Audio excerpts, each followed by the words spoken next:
Hey, little mama. I just love it that we get to get together through a podcast, or if you're watching this on a video. I just want to tell you how much I appreciate you allowing me to speak into your life. I know Mona the Mom Mentor can be kind of bold. I kind of been around for a while and I kind of just have my ways. But I hope you will know that it is always for your benefit. And when you have a question or you're wrestling with something I said, I hope that you will contact me. Moms call me all the time with questions and they're trying to figure things out. I'm here, Mona the Mom Mentor, to be that Titus 2 in your life. Although it's online, it is available to you, and I do it with women all the time. It is my greatest joy to help you. Okay, we are still in our Out of the Rubble, the Restoration of Femininity, and a series with Jennifer Strickland. Now, Jennifer and I did a 4-part series, and you'll get part 4, the last one, which I think is the best. I just love it. But we did that, and we are going to be in part 3. Part 3, we're talking about the Raunch wave of femininity. There's a big debate on whether or not we have 3 or 4 waves, but just so you know that I'm fully aware that some of us say 3 and some of us say 4. But this is where we're at right now. And it's really something else. So I hope that you will listen through and that you will enjoy not just our information, but that our laughter and the way that we can look at ourselves and our gender as females and really try to make some sense out of what's going on in the culture today. And again, thank you so much for watching the Moms Like Us show. And if you like this series, I hope that you will leave a review and subscribe. And I also hope that you will share these with a friend and start up some conversations, because I think we have some stuff that you just might want to talk about. Anyways, let's get to my interview, or Jennifer and I's interview, as we do Out of the Rubble, the Restoration of Femininity, a 4-part commentary.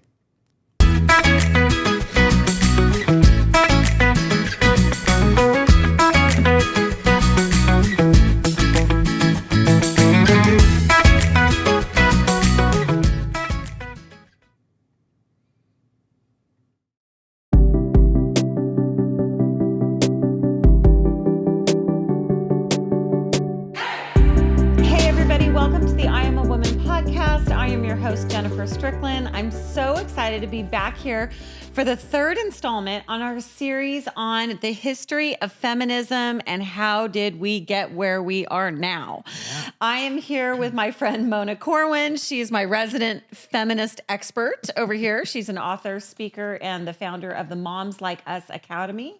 She mentors moms in their most important season of life, which is motherhood. Yeah. But we're talking about how motherhood got out of vogue. And so we talked about the first and second revolution in feminism, and you also became a feminist. Am I right? Tell me your story when it comes to that. Yeah. Well, at this point in our culture, everybody's been affected by the feminist movement. Every one of us have a little bit of feminism in us. Okay. Because of the slow flow that we're going to talk about in a little bit, how feminism went mainstream.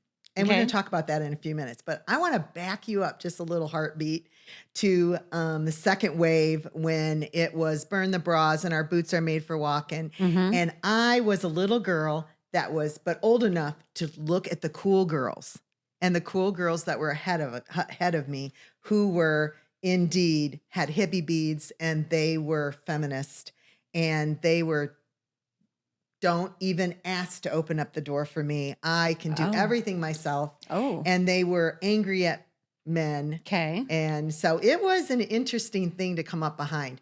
So I started out thinking, oh, this is really cool. Like, I want to be in charge.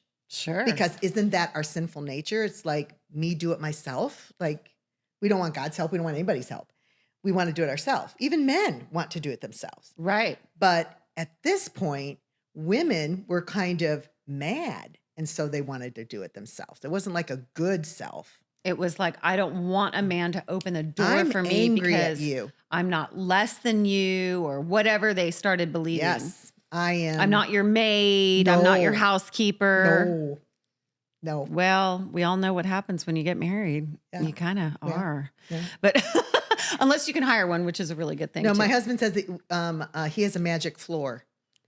And that this magic floor, he puts in the morning when he takes off his clothes at night or in the morning, they're on the floor. And when he comes back home, that there is everything's hung back up and it's clean. It's magic. It's magic. It's magic. That is so funny because but let me tell you what I have. Okay, what do you have? I have a magic purse. Okay. And when that thing gets empty, magically, more money comes into that account. Oh, that's nice. Yeah, so we kind of like it. So everybody just like needs so to it all works out. Yeah. He has the magic floor, you have the magic purse. I think I purse. might have a little bit of feminism in me because when I first got married, I don't know who told me this, but she told me don't ever pick up his clothes, because if you start picking up his clothes at the beginning, you'll be picking him up for the rest of your life. So Shane goes to his side of the bed one day, we first got married, and he's like, I make the bed and I would just step over his clothes, because I think it was actually my mother. Mom, I don't want to get you in trouble. It was somebody told me, don't ever pick up his clothes. She's one of those women that I was watching. I was like, okay. So he was like, you make the whole bed and like, you didn't pick. And I was like, well, you pick up your clothes. So my husband does not have a magic floor, and he to this day does pick up his clothes. Well, that's good. Yeah. My husband does do his ironing. That's because I just stink at it. That's huge. Well, I put all of Shane's stuff away back in the closet. And if I don't, then I do have See what we're someone doing who's right upset. here? This is consciousness raising. But we're not being negative No, about. but this is how this is what we were talking about in the last 2 episodes about consciousness raising. And so this is kind of how it starts. And I wanted to tell you something about that. When you were talking about the consciousness raising, you guys have to listen to the last couple of episodes if you didn't hear this, about how women got themselves all riled up in the feminist movement.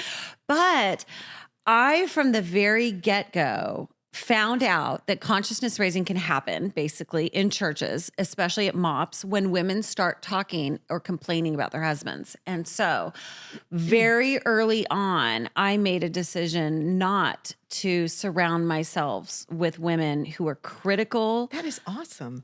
Or complained. If they were going to complain, because then that was going to lead over to me, and he was going to go to work all day long, work his butt off, and come home to a complaining woman. And I think he did a few times, for sure. Oh, yeah. And so I just kind of made that resolve. And to this day, the women around me uphold my marriage, honor and respect my husband, uphold the family, because marriage can get very, very hard. And when it gets hard, you do not want girlfriends around you that want to start harping on what a bad guy your husband is, because that can really mess with your brain. But basically that you were saying, that is what happened. So honey, if you're listening, my husband, just so you know, all my friends love you and they're for you. But that's kind of always been my bent, is to lean towards mentors and women who are not going to bitch about their husbands. Yeah. Got to do it. Okay. And here's the funny thing. I met my husband when I was 14. Oh my goodness. So young. He can verify.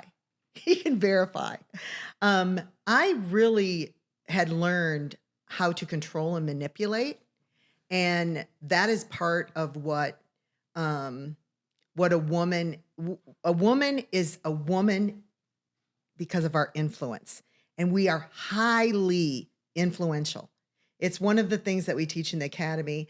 And it is one of the things that we teach in Authentic Womanhood in the course and in my books and stuff, is like, we need to understand our influence. Mm-hmm. And just the way this whole feminist movement has moved, we've got to be able to see at this point, when we see what's happening in our world, that the influence of women is vital. And it is also the promise of what we can do to make things a little bit better for us and our children in the future. We'll be talking about that too. Yeah, because women set the tone. Yeah, women set the tone in the home, 100%. Well, they set the tone, because that's who we are. That's who we are. We set the tone. We're cute. Yeah, well, we're cute, but we can be loud and we can be nasty. Yeah. Oh, yeah. That We're going to talk about that girl too. So anything more on your story? Because then we're going to talk about the nasty woman. Yeah. So I followed behind, and I truly would have counted myself as a feminist. And I liked the idea that I was independent and that I was going to take care of myself and I was going to do whatever I wanted.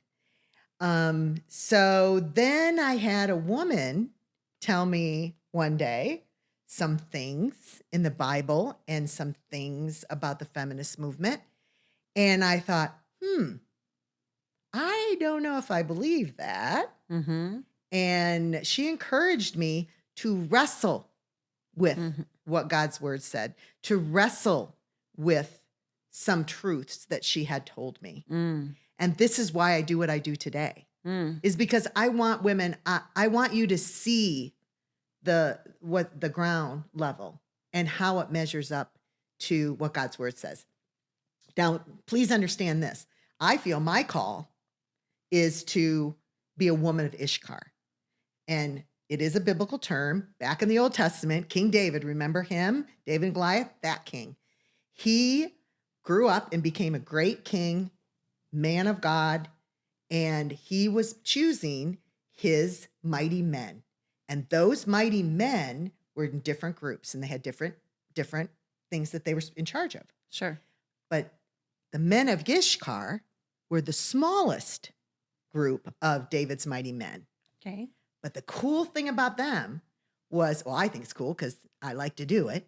It's that they understood God's word. They knew what God's word said.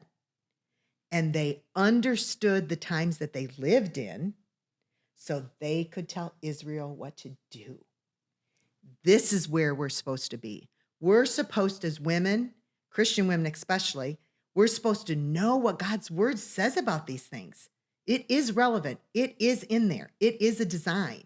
And it's not 1950s stuff. Yeah. It's not even don't go to work. That's not in there either. You'd be surprised what I think about women working. So we're supposed to know those things, but we're supposed to understand the times we live in. And when I had to grapple with the times that we were living in, all of a sudden I went, oh, wow, this is not exactly what I thought. Right. And I watched Phil Donahue. I was very much a Marlo Thomas fan. I watched Mary Tyler Moore. Oh my goodness. Murphy Brown. She was the only one that was brave enough to have a kid. And she kept her kid, but she had the painter and everybody else watching that little baby. But all that to say, when it came to my first son, I did that nursery. And I did it just like a feminist would do it. I put everything in that room, that baby's nursery, and I wanted to make it so no matter who went into that nursery, they couldn't tell what sex that baby was. And we did use the word sex, not gender. So what was the motivation back behind that? then, Why didn't they think of how long ago that was that those women were still saying genderless. Genderless is the goal. Okay, so that was a goal of the feminist movement, is the erasure of gender. So even in your subconsciousness, here you are decorating a baby's room and you want to make sure that it doesn't say boy or girl. Right. Why? Well, because what's wrong with boy or girl? Because it was equal rights. I mean, we were equal. But we already are equal. I look at life through God's word, but I didn't know it then. But there have been historically, women have been oppressed in many cultures. Oh, very much so. That doesn't mean God did it. So it's not right. So it's not that it wasn't a thing. It's just that they wanted, like we've said in all of these episodes, is that feminism pointed out problems, and they are problems. It is the way they had an answer to those problems and the method that they used and why they were doing it. Those are very, very different things. And so I encourage you women to wrestle with this like I wrestled with it. Sure. And I came to understand that, and you know how I came to understand this? When I realized one day, I remember where I was sitting. I was on the black sofa in that little teeny house. And my baby was sitting in front of the Smurf little record player, and he was singing, "Weep, weep." It's so cute. And I looked at him, I thought, you are so precious. And in my heart, I immediately thought, the world is going to hate you. and women are going to be mean to you. Right. And I am one of them. And I said, something's really not right. Because he was a boy. Because he's a boy. My son. And men were the problem. And that was one problem. of the messages. And interestingly enough, I didn't consider my husband a problem. I think it's because we started dating when we were 14. So it was like he was my buddy, he's my friend. Like he would never do anything wrong to me. But I still wanted to be over him. I still wanted to be in control of what was going on in the house. I still wanted to get my own way. I still never asked him what he wanted, what kind of cookies he wanted for Christmas. I still wanted it to do it me my way. It's so self-absorbing. It's so self-centered. There is no self-sacrifice. There is nothing like Jesus. Nothing. Nothing like how God created us to be. How does that become a life giver? How am I a life giver when I can't wait for him to get out of the door so I can go do what I want to do? I can't wait for these kids to get grown up so I can have my real life back. I can't get a shower. Well, you can't get a shower. Well, yeah. But that's just a season of life when you don't, right? Yeah. Here's the thing. The TV, you know what it shows us? These really cool cop ladies. We're watching a bunch of these series right now, right? You watch them where she's got like her hair pulled back and she's like kicking butt and she's got her cow. She's getting everybody, the cartel, right? She can take on everything. But if you show a mother with one kid, like that's it. She's done. She cannot handle that. Like so, we actually are still despising motherhood and womanhood today. We still are. I'm sorry. I keep throwing you my stuff. No, must be good. It wants me to say something. No, you're good. Well, so, and yeah, and we saw this with like Sex in the City. Oh, definitely. If you have a girlfriend, that's all you need. Right. Men can come and go. Men can come and go. One of those characters. Abortion is a great idea. Oh, absolutely necessary. Absolutely necessary for you to be able to have sex that much. Because as I've said before, women can't do that. No, I remember, Stevie Nicks. Yeah, of Fleetwood Mac. Yeah, I loved her. I love Fleetwood Mac. I love them. I was just crazy about her. Right? Okay. So she said in a award ceremony that this award goes to all the women that allowed her to be who she is, and for those women that love her music and do not support abortion, they need to know that she would not be there if she had that baby. But because of abortion, she was allowed to make the music that she made. Oh, because I thought, whoa, I was so happy. Like, now I'm so down. Like, this is gross. Like, I don't want to listen to your music anymore. I sacrificed my child for this success. And you should be grateful and you should see how cool this is too. So obviously I am pro-life. Because number one, I believe it's God's word. And number two, I have 3 adopted children. So I understand the value of children. Right. I'll never go down any other way. And I'd be happy to, Right. Yeah. So third wave, let's talk about, we've talked about in the last 3 episodes, we talked about the first wave, the second wave. You've told your story. The third wave, what did that really start with? Was it the Anita Hill and Clarence Thomas thing? Yeah, was it Trump? I got that in my notes. It's interesting. The third wave of feminism is really like raunchy and angry and ready for a fight. That's what happened in 2017. This is what it is. It's like it went from me, I'm going to go self-actualize to sex, drugs, and rock and roll. I can have sex all I want. I'm free love and, getting attention from men, dressing so that men, I can draw women in. I can control men with my sexuality. This is the wave basically that started that we're in. Yeah. And no. The raunchy one is Miley Cyrus, just imagine. Miley Cyrus hanging on that ball. Right. Naked. Yeah. Pretty much. The wrecking ball. And basically, my sexuality is my power. And it's for me. And I don't need you to help me with my sexuality. It's actually sad. It's very sad. And pornography right now has gone mainstream because of the internet. We have the addition of the internet now, and pornography has gone mainstream. And the saddest thing, you probably already know this, but our viewers may not, that the fastest growing users of pornography are actually teenage girls. Yeah. And that is very sad. It is really sad. No wonder they're rejecting femininity. Because if I was a teenage girl and I saw the violent pornography going on today, I would be terrified of men.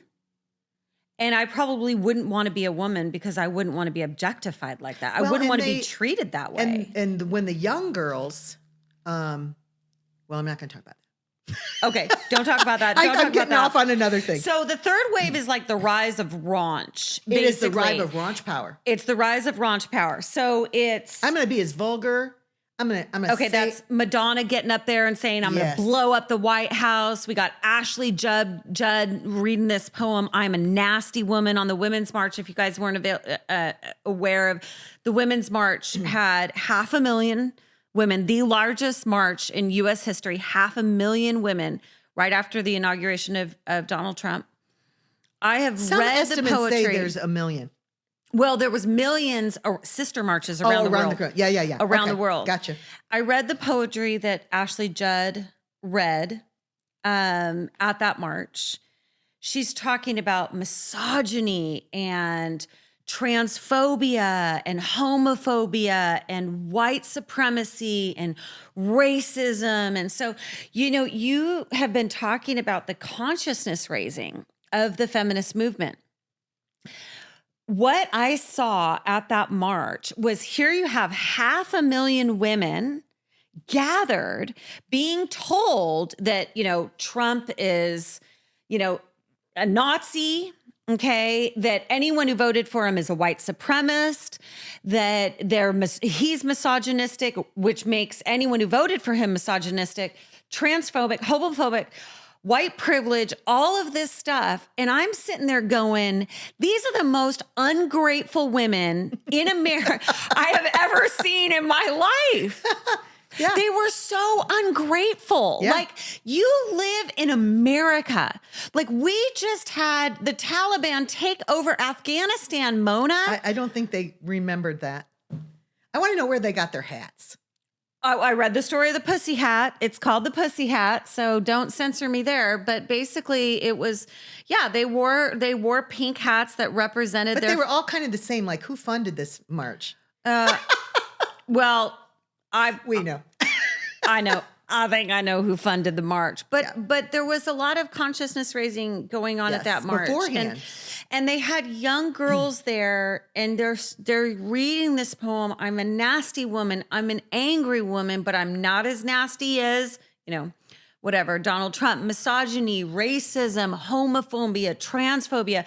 And it sounds to me like this whole, we live in this racist, homophobic nation. You should be angry. And I'm going, welcome to the 60s. Yeah, but it's like, I grew up in San Diego, and, we had kids of all races, and, my mom was a sex ed teacher, and I don't know. We were not oppressed. We were not oppressed, but they're talking like victims. What is that? Is it because the Me Too movement, that the truth is, women in Hollywood, I was in Hollywood, so I understand, okay, Ashley Judd getting up there, the hashtag Me Too, all of that. At first, Me Too, I was like, yeah, me too, because I understand the entertainment industry. Oops, was that empathy I just heard from you? Yeah. See, they get you empathies. They get you to empathize with these women that are being hurt and mistreated. Yes, me too. Me too. Me too. Or you have empathy for whatever, George Floyd, or we certainly don't want, kids being bullied for being gay or being trans or anything like that. No. We don't want that. No. Right? So we feel So where's your hat?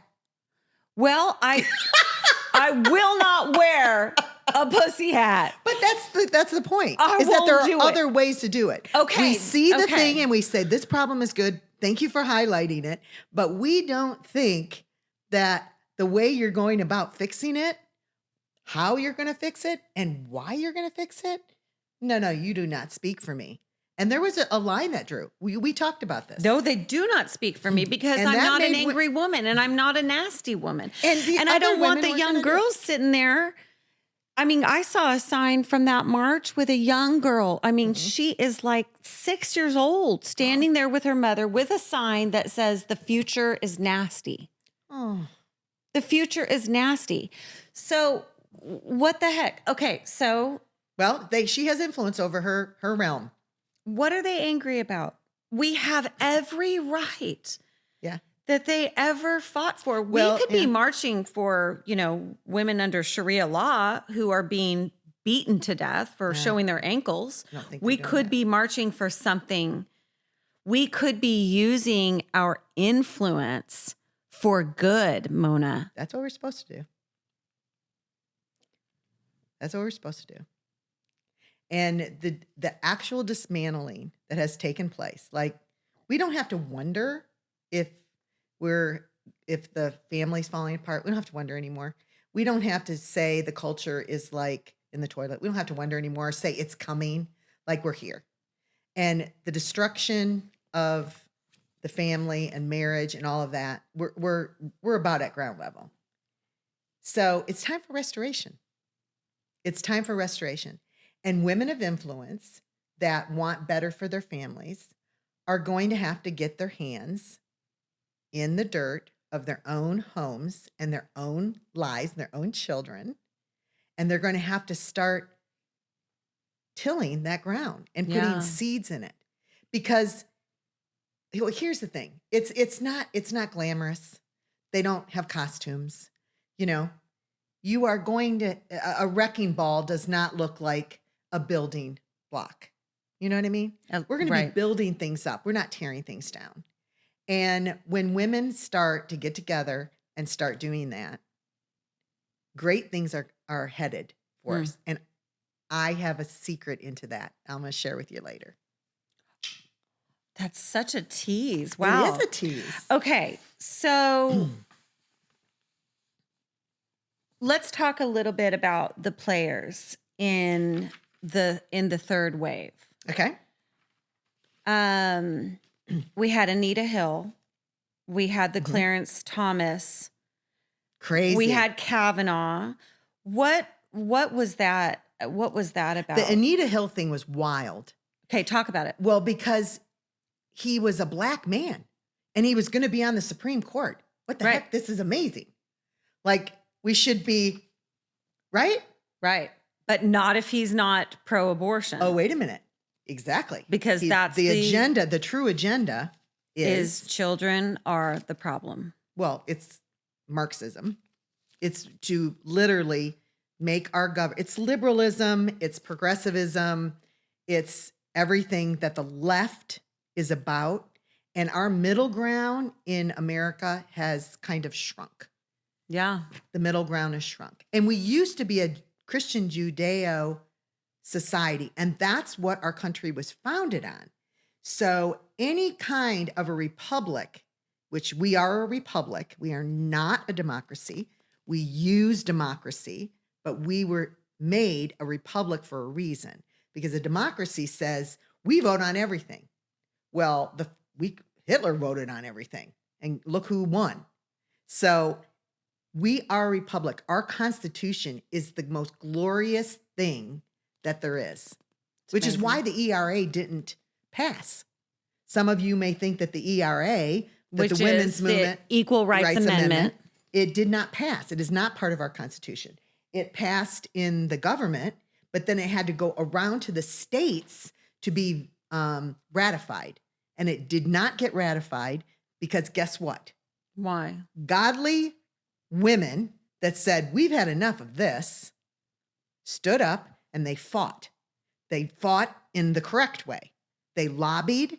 They had groups. But what was did their wrong? own consciousness, What was wrong with the Equal Rights Amendment? Well, first of all, we did not need it. Okay. Because we already had the First Amendment. They were saying that, and they still say, the First Amendment does not include women, which is not true. There is no lawyer in the world. There's no constitutional professor that will tell you that. It's not. But they basically get to say whatever they want because, the truth is only one way. And if you want to spread stretch truths and, you can do that. So the ERA never passed because it was never necessary. It really was not necessary because of our equal right, the Civil Rights Amendment, and also the Equal Pay Amendment, which was in 1963 and 1964. So by the time they're talking about this in the late 70s, Phyllis Schlafly got a group of women and they started going around and having their own groups. And they did letter writing campaigns. Okay. Imagine that. Mm-hmm. So they were influencing, using what they felt was right. They were influencing the people that were making the decisions, which actually is exactly what the first wave women did. Okay. They influenced the people that were going to make the decisions, which is the proper way to do it. So basically, getting back to the third wave, we're basically in the wave. You said something on the last episode that really stuck out to me, saying that the women who went into those women's studies programs are now running our government. Today. Yeah. Okay. Now, who is Katie Crenshaw? Like, what's her story? Like, what's her piece in this third wave? She has a very interesting piece that I think brings us into the transgender stuff. I know a lot of our moms are concerned about this. It is always the question. I just did a mom pop-up. We have a phrase in what I do. I said, motherhood is not a natural talent. It's a skill and you can learn it. And so we're constantly learning new ways to be a good mom, be a good wife, to take care of our homes and all of that, and use our gifts and talents the way God's created us to do. And we just recently had a pop-up on what to do about this transgender stuff and to educate us. So it was, these are the things that moms are very much concerned about. Very. And it is knowledge. You must have knowledge. And you can't just wait for your children to come home and tell you, hey, I heard this weird thing, because they're gonna, maybe what they hear, they don't think is weird. So they don't come and tell you. Right. And our schools are exactly what they said in that, y'all didn't hear it in the second episode, was what the litany that they would say to get at the consciousness raising meetings that they had to destroy the American family. How do we destroy the American family? Destroy the patriarch. How do we do that? By taking away the power, by destroying monogamy, to literally destroy the family, promoting promiscuity, eroticism, prostitution, abortion, and homosexuality, and to become a genderless society. This has been from the get-go. Now, is that what Katie Crenshaw has brought in? Katie Crenshaw has brought in a really unique thing. It's almost like everybody's really excited they're very excited. Progressives and liberals are very excited about this because it is almost like the consciousness raising method, for like in the second wave. Right. They were so excited to find this radical weapon. Right. And what's her weapon? CRT. Okay. Critical race theory. So bringing that into the schools. This is why everybody's mad about critical race theory. And if you don't know about it, then you can either come on board with the Moms Academy and take my authentic womanhood courses. And all of this is part of what I do. Mm. The crazy thing is that CRT says exactly that. It's CRT, and she had CRT, and then it goes into intersectionality. Intersectionality. Thank you. Okay, what is that? We've done a few of these today. What is that? Okay, that's where everything crosses. It intersects. Okay. So when you say, what is a woman in CRT? Are you a victim? CRT is, there's victims and there are oppressors. Oppressors. So you're the oppressed or you're an oppressor. And you can only be one or two. And if you it has its own really nasty parts that I think are really not biblical at all. Like God doesn't think those things. So it can't not. It doesn't match his character. So those things do not work. But where it gets crazy for women is that what is a woman? Well, a woman is oppressed. We've already seen this or we've been told this since the 20s. They're still telling women we're this. still oppressed. And like you said, we're not oppressed. We're not oppressed. So we not. literally can do everything we want, unless you want to be a mother and a wife and take care of your home. Then you are a parasite. You are dull. You are trying to take everybody back to the 50s. They took the word trad wife and they just put it in the toilet. And we can talk about that another time, but it's just really, really wrong. So anyways, all that to say, intersectionality is you're a woman, but what color woman are you? Are you a woman that identifies as a man? Are you a man that identifies as a woman? Okay, so hold you're on, not hold just, on. This is actual, you can read what it means. Teacher? It's crazy, I know. How are these feminists whose whole thing was woman power, woman strength, girl power, Yeah. How are they honestly promoting that men who they treated were like the enemy? And I mean, we've seen so many weak men in it. If you ask my husband, what's my pet peeve? It's so funny. Like every other people, like normal people have normal pet peeves, right? Like you leave the toilet seat open. What's yours? Weak men. Weak men. That is my number one pet peeve. You need to be curious about them and find out about their mother. Okay, because their mother might be a feminist. Probably, but they. And if they're angry, their mom might be a feminist too. Well, we haven't even touched on emasculating. What we've done to men is ridiculous. There's so much emasculation of men in the culture that weak men.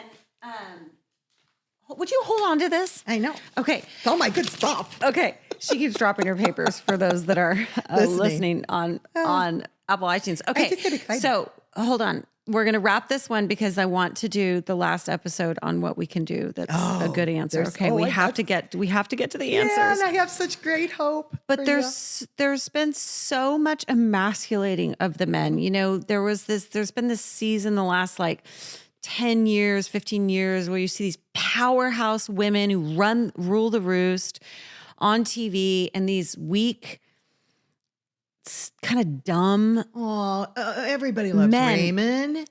Yeah, poor Raymond. No, like these poor Raymond. So why? So they had to. That men were the problem. We had to rule over them, which obviously this all comes from the garden. This whole desire for women to rule over men. Men want to dominate women. Women want to rule over them. And Called sin. It's just a frustrating relationship. Yeah, it's a curse.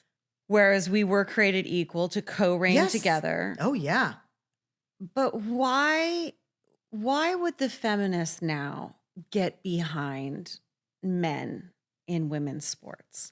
This has really confused me. I'll just go back to James 3:16 and stand on that. Where there's envy and strife, there's confusion in everything, evil thing. And it's just like John 3:16 that offers us great things. James 3:16 is like the devil's motto. Like if you see confusion in every evil thing, this is not of the Lord. Like you need to start looking. You need to wrestle with what you're seeing because it's not. Yeah, the intersectionality and the CRT and what this woman has put out has taken off like wildfire. And it is definitely the moms that are in the schools and in the school boards saying, we do not want this in the school, instead of just thinking that they're being conservative or whatever. You need to look at what it says, because I guarantee you not many moms will be okay with this. Yeah. But they're not going to help. They're not going to help,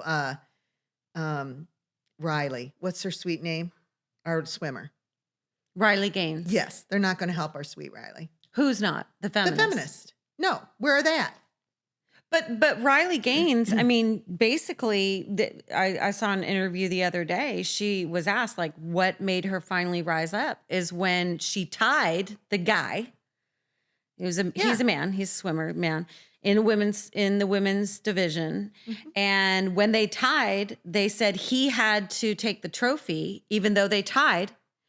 And she said, why? And they said, because they needed to get the picture of him with the trophy. Yeah. But you notice they never show him in his swimsuit, like from the waist down. I really hope they don't. No, well, because he hasn't had all of his surgery. Just saying. You're talking to Mona Corwin like I'm straight up. And Riley also said that how uncomfortable she was when she was in the dressing room. Well, yeah.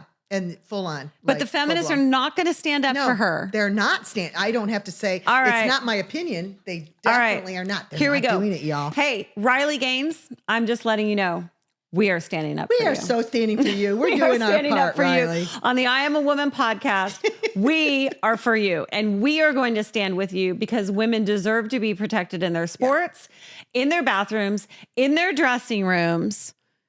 And where are the dads? You know what's the cool? This is how we're going to end this one. Closing up. Let me. This is what happens when we get together, y'all. Yeah. This is what happens. Where are the dads? And I'm glad you said that. Where are the dads? Guess what? The dads are standing with us. Yes. And this is the truth, is that when mothers and fathers, when men and women stand together, we're unstoppable because that is God's design. Mm-hmm. God's design is that we would stand together, and love protects. God is love. Love protects. What do men do? They protect. What do women do? We protect. And so when men and women stand together, we are unstoppable, and you will not see us back down. Nope. So Riley Gaines, we're with you on the I Am a Woman podcast. Mona Corwin, the history of feminism, consciousness raising. We are going to end the next episode on what women can do. Oh, I'm so excited to use their influence for good. I'm so excited to tell pumped. You don't know. I can't wait to hear. Thank you so much. I'm a woman, and my name means life.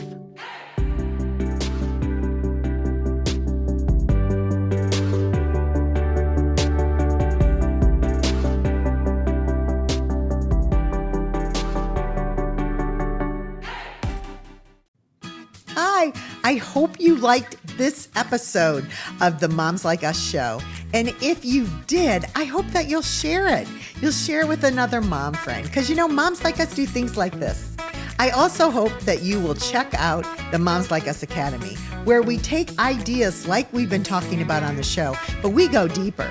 We just don't get inspired and think, ooh, that's a really good idea. I think I want to try that. We actually learn how to do these things and why we need to.